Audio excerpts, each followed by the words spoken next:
नमस्कार, मैं हूं श्वेता झा और आप देख रहे हैं आज तक। बड़ी खबर इस वक्त की आपको बता दें, दिल्ली में इमारत ढहने से मलबे में दबकर अब तक 5 लोगों की मौत हो गई है, जिसमें कि 4 महिलाएं हैं और 1 पुरुष है। आपको बता दें, इस हादसे में 12 लोगों के जख्मी होने की खबर सामने आई है, जिन्हें गुरु गोविंद सिंह अस्पताल में भर्ती कराया गया है। रात 9 बजे यह हादसा हुआ, तब से रेस्क्यू का काम जारी है। एनडीआरएफ, फायर ब्रिगेड और दिल्ली पुलिस की टीमें राहत के काम में अभी जुटी हुई हैं। तस्वीरें आप देख रहे हैं, अभी भी ये राहत का काम जारी है और बताया जा रहा है कि अगले 2 से 3 घंटे में मलबे को हटा लिया जाएगा। ईद के मौके पर परिवार के लोग बाहर थे। इस घर में जो लोग रह रहे थे वो ज्यादातर लोग बाहर थे, इस वजह से कई लोगों की जानें बच गई। रात के 9 बजे दिल्ली के खयाला इलाके में यह हादसा हुआ है, जिसमें कि पूरी इमारत ये ढह गई और 5 लोगों की मौत हो गई, जिसमें कि 4 महिलाएं और 1 पुरुष शामिल है। बताया ये भी जा रहा है कि इमारत काफी पुरानी थी और इस वजह से भी काफी कमजोर हो गई थी, जिसकी वजह से ये इमारत एकाएक ढह गई रात 9 बजे के आसपास।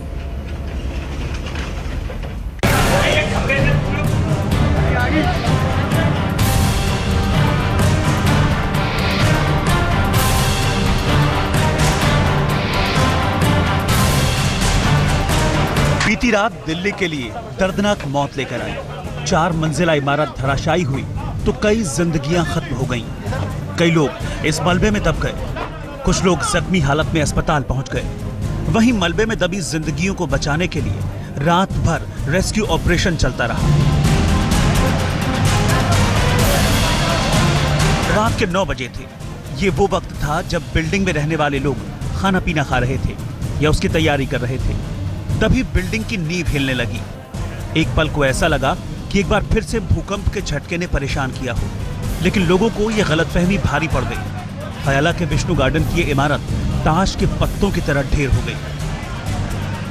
बिल्डिंग के धराशायी होते ही पूरे इलाके में हड़कंप मच गया। आसपास के लोगों ने बिना देर किए राहत कार्य का मोर्चा संभाल लिया। खबर मिलते ही एनडीआरएफ की टीम ने मौके पर पहुंचकर बचाव का काम शुरू किया। फायर ब्रिगेड की 9 टीमें, डिजास्टर मैनेजमेंट और दिल्ली पुलिस के जवान भी रेस्क्यू कार्य में जुट गए। मुहिम के तहत मलबा हटाया जाने लगा। इसके लिए जेसीबी मशीनों का भी बखूबी इस्तेमाल किया गया। इस वक्त यहाँ पर बचाव कार्य जारी है। पुलिस प्रशासन सारा लगा हुआ है। फायर ब्रिगेड के लोग लगे हुए हैं, डिजास्टर मैनेजमेंट के लोग लगे हैं और सबसे बड़ी बात है स्थानीय लोग लगे हुए हैं। हादसे के बाद यहाँ मलबे का अंबार लगा था और ईंटों के ढेर में दबी थी कई जिंदगियां। अब राहत कर्मियों के सामने चुनौती थी ज्यादा से ज्यादा जिंदगी बचाने की। बिना देर किए बचाव दल ने अपना अभियान तेज कर दिया। पुलिस वालों ने आसपास के इलाके को रस्सी के सहारे बैरिकेड किया और रेस्क्यू का काम तेज हो गया। जेसीबी लगी हुई है, मलबा हट रहा है। 5 मंजिल बिल्डिंग है, इसका मलबा ज्यादा 50 गज पे बनी हुई। थोड़ा टाइम और लगेगा, लगभग 3 घंटे के लगभग और लगेगा, क्योंकि काम अभी चल रहा है।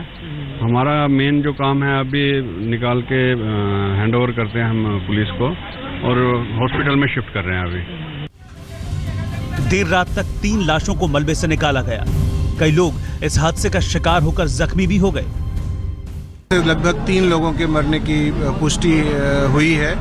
2 अस्पताल में ब्रॉड डेड और 1 यहाँ जो अभी दिख रहा है, जिस पर की बॉडी निकालने का प्रयास चल रहा है। ये सभी बिल्डिंग में किराए पर फ्लैट लेकर रह रहे थे। 50 गज की जमीन पर बने इस मकान में अवैध निर्माण की बात कही जा रही है। वहीं मकान मालिक के घर वालों का आरोप है कि यहाँ बिल्डिंग के आसपास पानी भरा हुआ था और जेसीबी से सीवर लाइन डालने का काम चल रहा था। इसी वजह से बिल्डिंग की नींव कमजोर पड़ गई। जो इमारत गिरी है और इमारत गिरने से जो हादसा हुआ है, रेस्क्यू ऑपरेशन चल रहा है। ग्राउंड जीरो पर हम खड़े हुए इस समय आपको सीधा हाल दिखाते हैं। अब तक 3 लोगों की मौत हो चुकी है, 3 महिलाओं की मौत हो चुकी है इसमें और 8 लोग अस्पताल पहुंचाए जा चुके हैं। अभी भी संख्या जारी है। किस तरह से देखिए मलबा हटा करके और लोगों को निकालने की कोशिश की जा रही है। बिल्डिंग आप देख सकते हैं कैसे ये केबिन हुई है। पानी यहाँ घुटनों तक भरा था बारिशों के टाइम पर, ऐसा लोग बता रहे हैं यहाँ पर। साथ ही सीवर लाइन डालने का काम, साथ ही सीवर लाइन डालने का काम यहाँ पर चल रहा था। जब इस गली में जो लैंडर वो डल रहे थे ना, क्या कहते हैं, ये नाले का काम हुआ था, तो इसमें है ना जेबीसी चली थी। ये तो मेरे पहले की जेबीसी चली थी इसके अंदर। तो ये जेवीसी, क्योंकि 12 फुट की गली के अंदर जेवीसी जब इतनी हैवी पीवीसी का रोड था, ये धम धम करके इन्होंने खुदाइयां करी है और 9 फुट गहरा नाला डाला इन्होंने। दिल्ली में इमारत ढहने की इस घटना ने एक बार फिर से सवाल खड़े कर दिए हैं। आरोपों का घेरा एमसीडी के इर्द गिर्द है। ओपी शुक्ला, मनोरंजन कुमार और नितिन जैन के साथ विवेक शुक्ला, दिल्ली आज तक। हमारे संवाददाता विवेक शुक्ला लगातार इस खबर पर नजर बनाए हुए हैं, हमारे साथ जुड़ गए हैं विवेक, इस वक्त वहां पर जानना चाहेंगे क्या स्थिति, क्योंकि अब बताया जा रहा था कि लगभग और 2 घंटे का समय लगेगा मलबा हटाने में। बिल्कुल श्वेता, आखिरी बार अभी जो आधे घंटे पहले मेरी और आपकी बातचीत हुई थी, मैंने आपको बताया था कि 5 लोग जो हैं वो अब तक इस दुर्घटना में हताहत हो चुके हैं और इसके अलावा जो कुल जो विक्टिम है वो उनकी संख्या जो है वो 13 पहुंच चुकी है अब। हालांकि यहाँ से थोड़ा मुश्किल है तस्वीरें दिखा पाना, लेकिन फिर भी मैं आपको बता दूं कि एनडीआरएफ की टीम जो है वो अब धीरे धीरे जो है वापस आ रही है।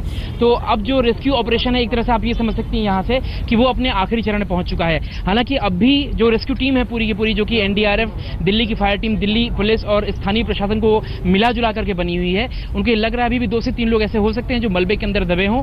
यही वजह है कि रेस्क्यू ऑपरेशन जो है वो आखिरी लम्हे तक उसको अंजाम दिया जा रहा है, ताकि पूरी तरह से निश्चिंत हो जाए टीम, उसके बाद ही इसको क्लोज किया जाए। आपको मैं बता दूं कि जिस तरह की संरचना है यहाँ पर बनी हुई, उसमें जिस तरह से पानी यहाँ पर भरा हुआ था, क्योंकि सीवर लाइन डालने का काम चल रहा था, तो ये एक बहुत बड़ा कारण जो है वो स्थानीय लोग बता रहे हैं। हालांकि आम आदमी पार्टी के स्थानीय विधायक भी आए थे और एमसीडी के जो नेता हैं यहाँ पर सदन की, वो भी आए थे और आरोप प्रत्यारोप का सिलसिला राजनीतिक तौर पर वो भी शुरू हो चुका है श्वेता जी। बिल्कुल, लेकिन राजनीति हर जगह शुरू हो जाती है, लेकिन यहाँ पर सवाल ये है कि आखिर कब तक इस तरह से जाने जाती रहेगी। इमारत कमजोर हो चुकी थी, ये भी एक सच्चाई है, उसके पीछे की वजह भी सामने आ चुकी है। इमारत के धराशायी होने के बाद कई परिवार इस हादसे का शिकार हो गए। उनमें से कई लोगों को तो बचा लिया गया और उनका फिलहाल इलाज चल रहा है। अब उनके सहन में उस मंजर की यादें हैं।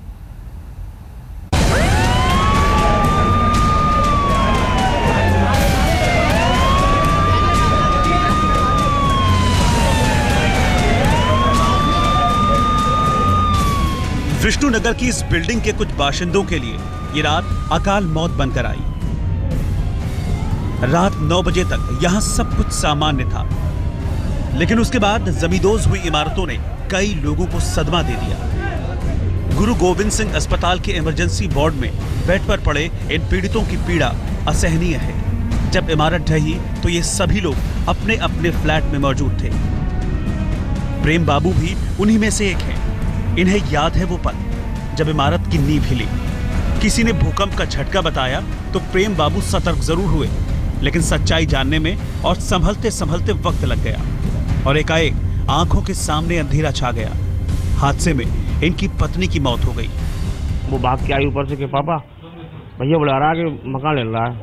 तो हमारी मिसेज और हम जैसे ही कमरे से जैसे चढ़े दूसरे मंजिल पे, उसी टाइम पूरा मकान हमें कुछ दिखाई नहीं। फिर हमारी में से हमारे साथी थी, सीधे जमीन पर गिर गया। हाँ, जब दब गए पूरे। हमारे जिले परिवार में बाकी लोग जो है सुरक्षित हैं। हमारी मिसेज है, हमारी मिसेज खत्म हो गई। प्रेम बाबू और इनका परिवार इस इमारत में 4 साल से रह रहा था। इनके अलावा श्यामपाल अपने परिवार के 5 सदस्यों के साथ यहाँ जिंदगी गुजार रहे थे, लेकिन अब इनकी हालत का अंदाजा लगाया जा सकता है। गिन लगी भाजे कई हालते हालते गिरते गिरते तो भाजे हम तो जीना आ गए फंसी है, जीना पर गिरी है, बस जीना फंसी है। दो हमारा जल्दी का हम दोनों जने। आपके परिवार में कितने लोग थे? हमारे 5 होते। एक्चुअली मैं भी उसके अंदर ही दब गया था और मेरी मम्मी जो डेथ हो गई। आसपास के लोगों के मुताबिक ये इमारत 25 साल पुरानी थी। 50 गज जमीन पर बने इस मकान में सभी लोग किराए पर फ्लैट लेकर रह रहे थे।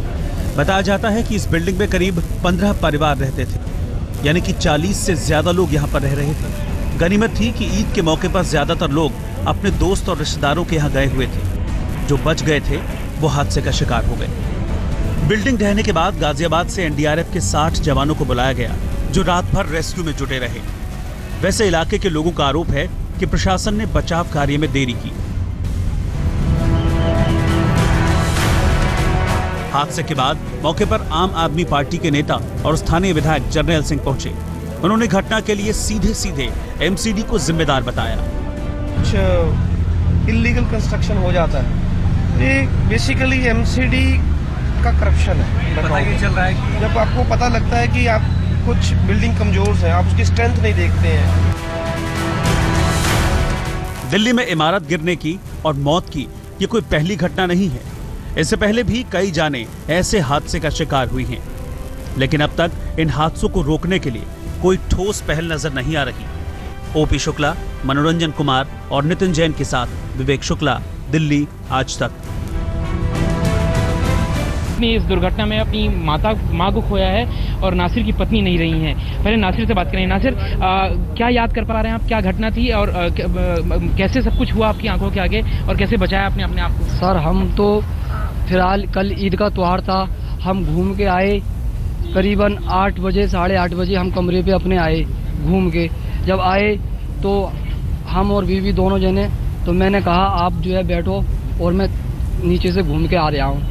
मैं नीचे उतर के बिल्डिंग में से आया हूँ, इतना हुआ है मैं बिल्डिंग से थोड़ा दूर गया हूँ और बिल्डिंग एकदम धड़ाक से गिर गई। तो मैं भागा हूँ, मेरी इसमें बीवी खत्म हो गई। विवेक, ये समझना मुश्किल नहीं है।